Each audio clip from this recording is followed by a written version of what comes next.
Hello and welcome to How to Deal with Grief and Trauma. My name is Natalie Himmelrich.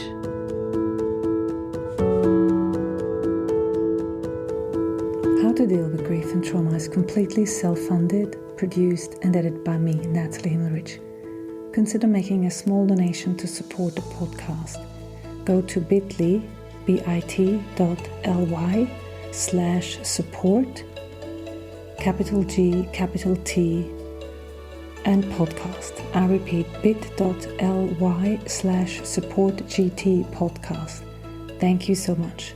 And for more information, please visit Natalie's website, join the podcast Instagram page, and subscribe to the newsletter to receive updates on future episodes. So today I have the honor of introducing someone very special. Steve, a 65-year-old man living in the UK, married to Lindsay for 40 years, and they together had 3 grown-up children and 5 grandchildren. But his life changed significantly when Lindsay died suddenly nearly 2 years ago. Steve was a client of mine, and for several years following the heartbreaking and sudden and unexpected loss of Lindsay, we worked together. Steve's journey through grief is exemplary because he diligently put himself out to understand grief, to learn to live with it, and integrate the loss of his companion of a lifetime into a meaningful life. I've invited him to share his story because it offers so much insight and light. When we began working together, Steve was recently widowed. From the beginning, he was clearly wanting to grow, not because of his loss, but despite of it, and embrace life yet again. Over the time we worked together, I've had the privilege of witnessing his incredible transformation, how he embraced his own grief and walked alongside the grief of his 3 adult children. We worked through difficult emotions, and he ultimately rebuilt his life in a way that honors his late wife's memory, while also opening himself up to new love. So welcome, Steve. Well, thank you, Natalie, for that lovely introduction, and thanks for the opportunity to share my story. Now, as I said, I obviously know your story in much detail, but as we always do, why don't we start with you telling the listener here how your life has been touched by grief, by loss, by trauma? Sure. I suppose I should start with when I first met Lindsay. I was just 18 and she was 16, and we met at a social event. I was in the Royal Navy. And he was still at school. And we entered a relationship just over a year later. So one of the abiding memories I will always have is of being terribly grateful to meet the most significant person in my life so early in my life. And I will always think that was a real blessing for me. And we were a team right from that moment, and actually from really it's 46 years to this week that we started. Wow. So we really were life partners, and we were also blessed in having 3 children quite early on in our marriage, and we grew up with them as friends, and they were part of and continue to be part of my journey through life. So very grateful for that happening. But of course, so we'll come back to that when we talk about the grief. Briefly, perhaps mentioning other losses in my life. Both Lindsay and I lost a parent quite early on. She lost her mother to cancer when her mother was just 56, and I lost my father to a heart attack when he was just short of 60. And I mention that because they were the most significant grief events that we both experienced. And I guess they marked me in terms of the loss of my father, in terms of what that meant to me. I found it, probably the key word will be disorienting. Yeah. I was just nearly 30 when that happened, and it really was quite a shock, and caused all sorts of questions about one's own goals in life, and of course the temporary nature of things that you take for granted. So and I know Lindsay felt the same when she lost her mother quite soon So a lot of reflections there that came back 2 years ago when Lindsay was taken very suddenly. So you moving on to that, the circumstances that Lindsay died were quite, of course, they're unique to everybody who faces a loss. In our case, in our family, she died very suddenly, which was a very acute shock and a challenge. But it's a fact that we were very blessed to have achieved many, many dreams that we set out in our life. So again, I felt three strong emotions pretty soon after the loss of Lindsay. One was gratitude again for what I'd had. One was a sense, I suppose, that's deep within me of openness and curiosity about what it meant. And the third feeling, a kind of anchoring feeling of wanting to feel responsible in some way going forward. I wanted to be anchored because Lindsay was my anchor through my life. Felt a great sense of being untethered when she, and there was a sense that I needed to, a bit like a balloon that's lost the person holding the balloon. It's up in the sky, going around, and I really felt deeply that I would need eventually to find a sense of responsibility and a purpose to bring me back to a productive life, I guess. Yeah.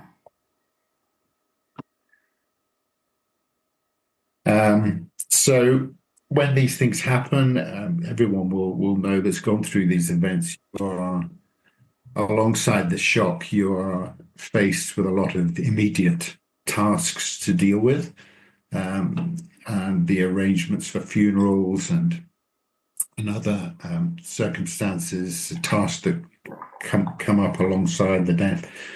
Relationships are put under stress, of course. I lost a spouse, my children lost a mother, her siblings lost a sister, friends lost a friend. There were many, many grief events that occurred. Yes, so whereas Lindsay touched many, many lives in many beautiful ways, of course, I was her partner. So, and that makes you the center of the loss in a way. Not to diminish the other person's feeling of loss, because loss is not necessarily the relationship or the closeness of relationship or closeness of family, but it's the bond and the meaning that we put on that relationship. And you mentioned that beautifully. You said, I lost my anchor, and the picture of the balloon that you gave. Yes, that's very true. I suppose because I had retired by this stage and we were very much living together, we had our own hobbies, but we were very enmeshed.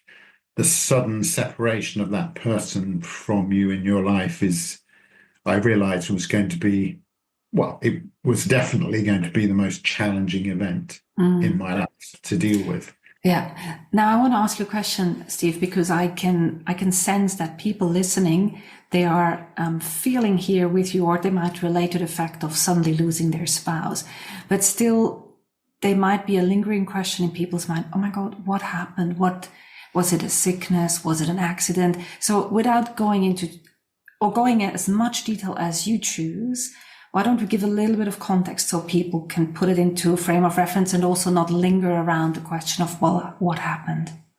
Sure, happy to do that. So we both said goodbye to each other, went off to separate meetings locally to where we live. And Lindsay, unfortunately, very sadly, suffered a brain hemorrhage amongst a group of friends. Okay. There were medical interventions that then took place, but sadly nothing could be done. And we lost her, I guess, 2.5 days later.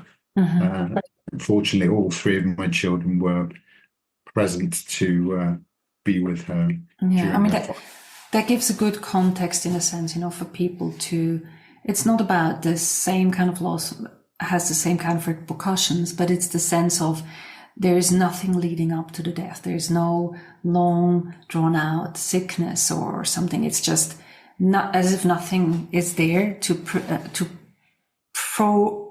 sort of to tell you, okay, this might happen, but it's actually out of the blue.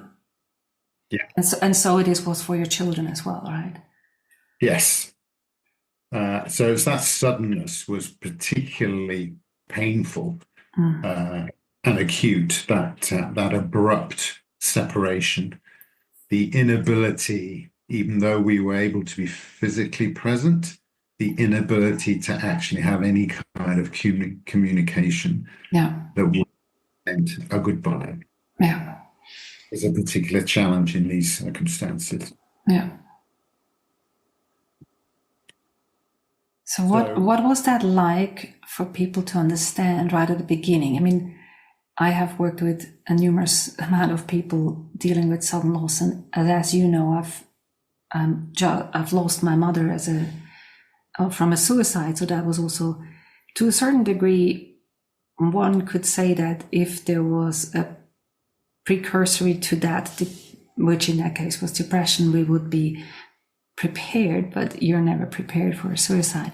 But what was that for you like after that shock of that suddenness? How did you deal with your loss and with your grief? You said you had all these things to decide, to prepare, to, in the first time after loss, you're sort of busy with the things that needed to happen. And still there is this grief and the loneliness. Yeah, I think I would just add, we were fortunate as a family in that we just 48 hours before Lindsay was taken ill, we had a family party with every single person in attendance at one of my daughter's homes. So that's very painful to remember, but I think a source, at least for me, a source of great comfort. This event happened. But yes, for me, initially, a lot of work to do in communicating the event, dealing with it sensitively amongst all the people who were shocked, who shared the shock, and the arrangements for a funeral and a church service.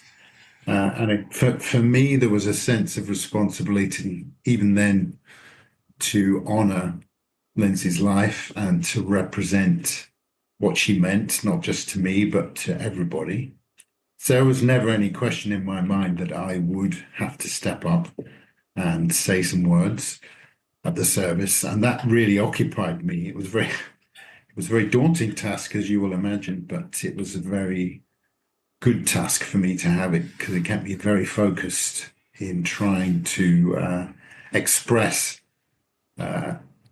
with honour what Lindsay meant to me and to everybody. I was fortunate in having a minister who guided me not to try and say any more than could be captured in two sides of paper.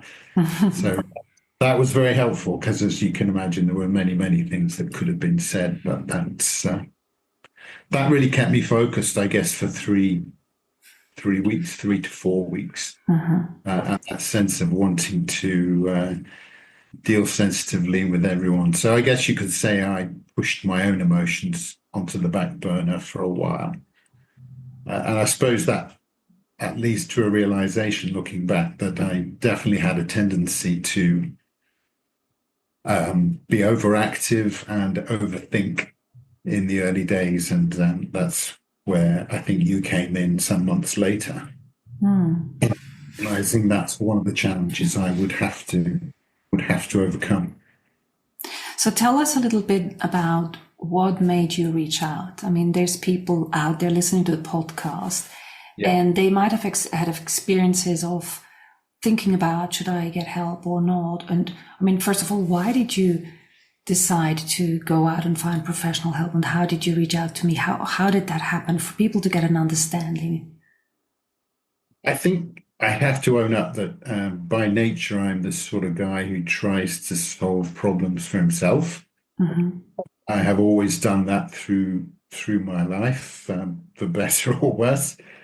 I've also tended to lean on my children from time to time, and I was conscious early on that I did not want to impede their own sense of loss, losing their mother. I realized very quickly that's And I remember from my own history what it's like to lose a mother and what it's the emotions that that raises. But it's very different to losing a spouse. So I was very conscious there of not wanting to crash into my own children's journeys. Um, I spent a lot of time reading, looking at podcasts and so on. And I think what made me realize I needed help was that I was overthinking and was feeling, I suppose, lost with an overload of information. Um, and I really felt like I needed a source of objectivity, somebody who had seen many, many, many occurrences of what I've gone through, ideally. Whereas what I was facing was it just seemed like a very dark room with very little, no means of navigating, no map at all. And it just felt too big to manage on my own. And that's when I started reading grief literature and reached out to one or two authors, and they all seemed to be full of clients. They had no they had no space for another client. And eventually, fortunately for me, I found you, I think 2 or 3 months later. And that, I think, began a period for me of great learning. So I would, anybody in a similar situation for me, I would very quickly encourage them, particularly men, I might say, to search for a trusted person to accompany them on a journey. You can't have somebody do this journey for you, but I think it's very, very helpful for somebody who's seen, as with anything in life, if somebody who's seen many occurrences of something, it can help you navigate. Yeah, I know the terrain. And it's interesting when you said that I never really asked that question in so much detail when we worked together. And reflecting on the time when I lost my daughter, having all this knowledge of grief as a theoretical knowledge or as a practical knowledge as my work, I still knew at the time I needed a sounding board. I needed someone who was just there for me, and not just me and my brain, who was full of knowledge, but this was an experience, and the knowledge in my brain didn't help my experience. So I sort of understand now a little bit better from the point of view from you, especially also when losing a spouse, when the person that you would normally potentially share every occurrences in your life that is challenging, you would share with your partner, and that partner is not there. I think, again, it was one of the many signposts you gave me to a book by Mary Frances O'Connor, the neurological impact of a loss. I mean, that really, I can't really overstate the impact of that made me, reading her book made me realize that I was not going mad and that my brain was actually doing what it was supposed to do. Yeah, so Steve is talking about the grieving brain, and we're going to link the other episode with Mary Frances O'Connor in the show notes as well. I mean, we also have to say that you were an avid listener of the podcast. So you had listened to many people on how they dealt with their grief and trauma. So you've already studied the field from all kinds of different angles. And so, yes, and it was despite my pain, it was fascinating for me and encouraging for me to listen to so many grief stories and see the similarities from my own story to people with very, very different experiences, but to see the process they were going through and the emotions they were experiencing were very common to what I was experiencing. That was very encouraging to me.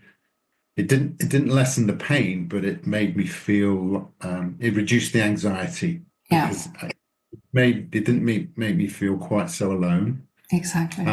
And I could see that they were, over time, potentially these feelings would still be painful, but become more normal in a sense. That was the thing that scared me most, was how the anxiety really and the sense of being lost. These stories, the case studies, the podcasts, they really help give me a sense of I suppose, boundedness about what I was facing. Mm. And then it's about having company. And you find, as many of your interviewees have said, that you find some friends draw closer to you, some friends move away from you, new friends come into your life. There's a whole flux that happens when you're in this, going through on this journey. But that one book really did make me feel encouraged, because I realized it made so much sense to me that my place of safety in my brain was so much associated with my wife that there was a lot of re-engineering Yeah. Yeah. to do that. I think it's interesting what you say about the friends and how they change. And the picture that came up for me when you shared that was that the way that the friendships or the relationships around a person in loss change is probably due to the fact of how each of these individuals relate to grief, how they relate to you in grief, how they relate or feel about you being in so much pain. And certain people, they sort of go into a shock themselves. They don't know what to do. They feel so bad for you, or they feel so bad within their own grief being activated that they are sort of incapable of being there, sidelining you with the grief. And so, I mean, for me, I love that feel. I'm very comfortable with someone accompanying them, sidelining them in their grief journey, and I can walk with it. And that is unfortunately, and the metaphor that I use is the builders and the firefighters. Some people come in after a loss and they are firefighters. They put out the fire. They help you with the immediate things that need to happen. Some people come in as builders and help you rebuild your life. And then the rare individuals, they have both of those capabilities, being a firefighter and a builder, and others have none of these two capabilities. They are just they're resting in their own shock or their own relationship to their grief that might have been activated in that. Yeah. So looking back, what resources or insights would you say have helped you, besides the ones that we already mentioned? So the counseling, reading about the nervous system more generally and neuropsychology. I think for me, there was a lot of work I needed to do to understand emotions, which you've helped me with particularly. I've been a very rational, logical person in my life, and I think I've had to teach myself to slow down and allow emotions to work their way through me and be patient. So that's probably been my biggest challenge, is to allow that to work through. So that's me. It's been a particular growth area. You will remember, I'm sure, an episode when I told you I had spent a very unproductive afternoon reading through letters and cards that Lindsay and I had exchanged with each other. And you brought me up very sharply and said that was not unproductive, that doing grief work. And that's really stayed with me, because it's one of the treasures, I say now, is there are many objects and photographs and experiences that really bring my relationship with Lindsay back into the forefront of my mind. Sometimes I can go there deliberately. Sometimes they will come to me unannounced. And I think for myself, the sign of my progress is that I'm ready. I can react to those more, again, without anxiety. I can welcome them. I can stop what I'm doing. I can let those emotions play through me. And for me, that's a real treasure, because it's a way that I can continue that emotional relationship. But again, many sources have told me, even though the physical relationship has ended, I can continue to carry that emotional relationship and invest in it as I move forward in life. And that's a great realization to have, that even though something so shocking and abrupt can happen in your life, it doesn't mean that you can't get joy and honor that person and the impact that they had on your life. And so, one specific interesting aspect in your grief as a family has been that even though I say you're at the center of it because it's your partner in terms of the amount of time and space you spend with each other, obviously your children are deeply affected, as you knew as a young adult when you lost your father. And it was very clear from quite early on that it was meaningful and important to you to support your children in their grief. And so I think I remember that I also said, well, you also have your grief to think about and not just your children. But if you want to speak a little bit about how you managed as a family to honor individualities in terms of grieving and still found sort of a common way with each other within those 24 months so far, what would you say how has that shaped you as a family? And the work continues, obviously. Exactly. All three of my children are different, and I would say, and they approach it in different ways. I think they have busy lives with young children of their own, and they've not had as much space as I have had as a retired man to come to terms with those emotions. So I know there's not a timetable for anybody, and they have to move through these things at their own pace. But their journeys are beautiful, and I'm privileged to be part of those journeys still. But at an appropriate, can I say, at an appropriate distance. Mm-hmm. I will always want to be a loving father and a loving grandfather. But I've learned that everybody has to deal with their own grief journey for themselves. No one can do it for them. All you can be is a support and be understanding and encouraging even. And it's interesting that that each of my children have gone about it, I would say, in a different way and obtains resources and support in their own way, and I'm very proud of them for doing that. Mm. So, I mean, we have talked about this quite in detail about your children, and there have been, as you were just saying about the timelines, there's ways that certain people need time not to deal with it because that's the best way that the nervous system can deal with it by, as you say, putting emotions on the back burners. And that obviously your children as well had these, and you as a family had these timelines that were not always aligned. But how did you as a family manage with each other's differences in grieving? What would you say to other family dealing with a loss like that? What resources or things to remember helped you in that sense in terms of family? I think just giving each other space is a key thing. And in the first year, I know it's just a time period, but the first year is particularly difficult because you're having anniversaries and Christmas, and you're having events that are happening for the first time without that loved one being present. And that creates a sense of fear and conflicted duty to honor the person who's gone by doing things in the same way, as against wanting to be joyful in having that anniversary again, notwithstanding the fact that person isn't there. So we're now into our second year, and I can see that we have grown, or we've moved forward in that there is a lighter sense to each of those occasions now, but in that you've gone through, it's like anything, when you go through something, you're facing something that's uncertain, you withdraw and you protect and you, against fear.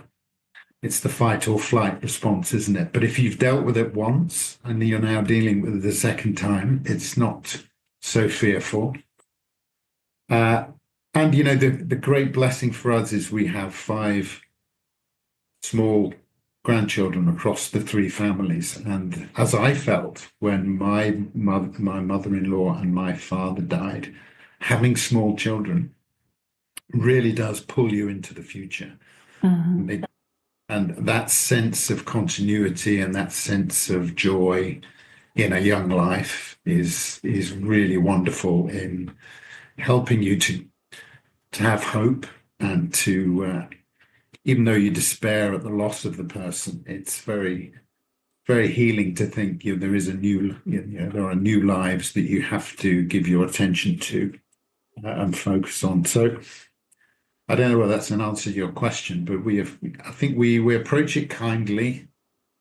With each of us, we deal with it in different ways. But I think we are heading in the right. There's respect for the differences. I think that's the key.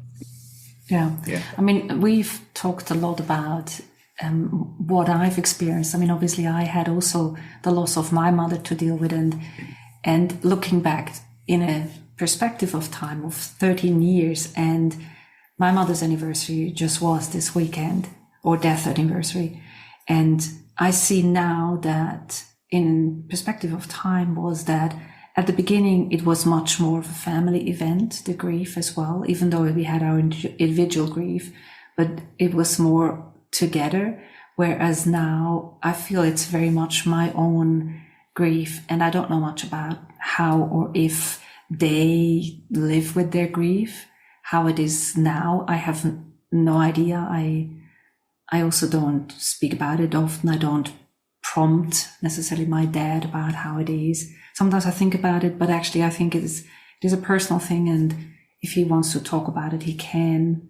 And sometimes there's comes something and I'm surprised, but in general, I think it becomes more of a personal journey as to what is important to each person, because that is also, even after 13 years, it's an individual personal journey.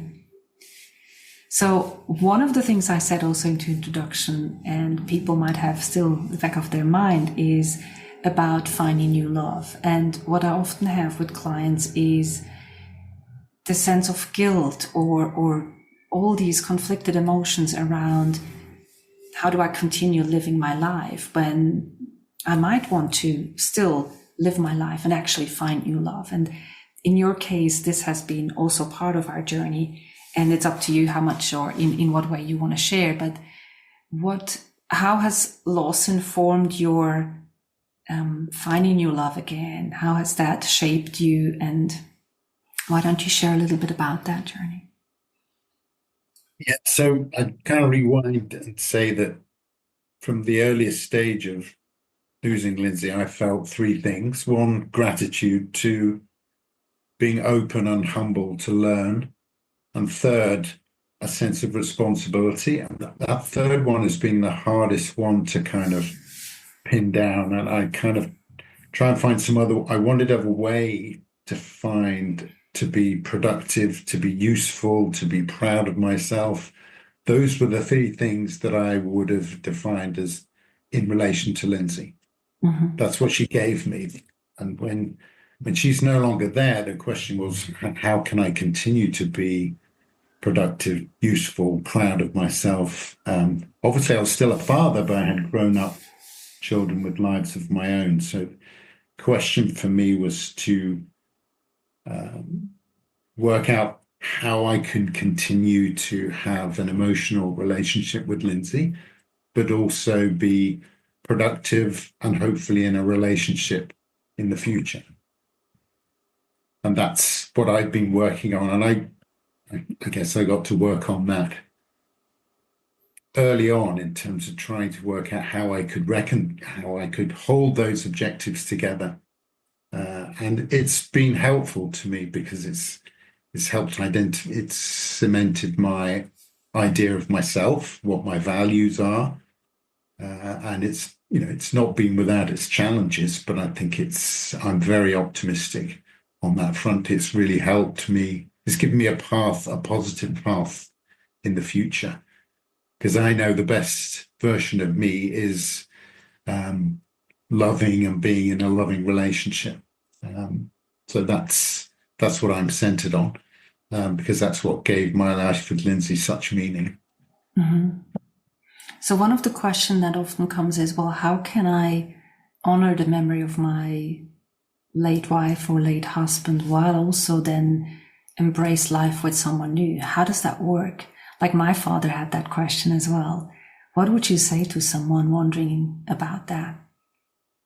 I think it's it's about values, and it's about how you carry yourself in the world and how you focus on supporting other people rather than just being bound up in yourself.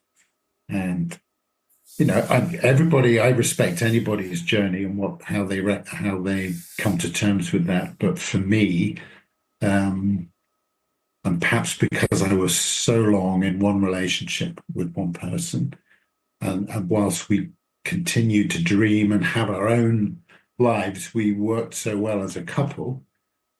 For me, it's that's the way I work, and it's what makes me me. The more challenging part is if one wants to look for another partner, how can you find someone who has the same, produces the same feeling, has the same values that were present in that earlier relationship? It's not an easy thing. Yeah, and especially when you've lived with your mate for what is most of your life. Yeah. Yeah, because you don't have dating experience that is a continuous thing. So you start dating again or playing within that field as a complete new way for how do you manage that is a big endeavor as a person at our age, your age. It is. But I think that's how, for me, it's been a big part of the learning. Yes, you can sit and read books and podcasts and try and work this out and, do meditation and try and work this out your own. But ultimately, life is about human interactions. I don't know whether we're going to get to your final questions, but certainly one of the things that I felt blindingly very soon after Lindsay died was an amazing clarity of thought about what was important and what was not important in life. And I've always said to myself, I must hold on to that. And it's the quality of human relationships, I think, that is the vital thing not to lose sight of amongst all the other things that go on in life. So, yeah. So you already answered one of the questions, which was, what has your journey taught you? But as I always end with the podcast, no, not always, but many cases, is with those rapid fire questions, which sort of just summarize maybe what we've already spoken about. Shall we do those? Go for it. So grieving and trauma means? Experiencing the end of a significant relationship, mentally, emotionally, and physically. And healing means? Learning and growing from every experience in that relationship.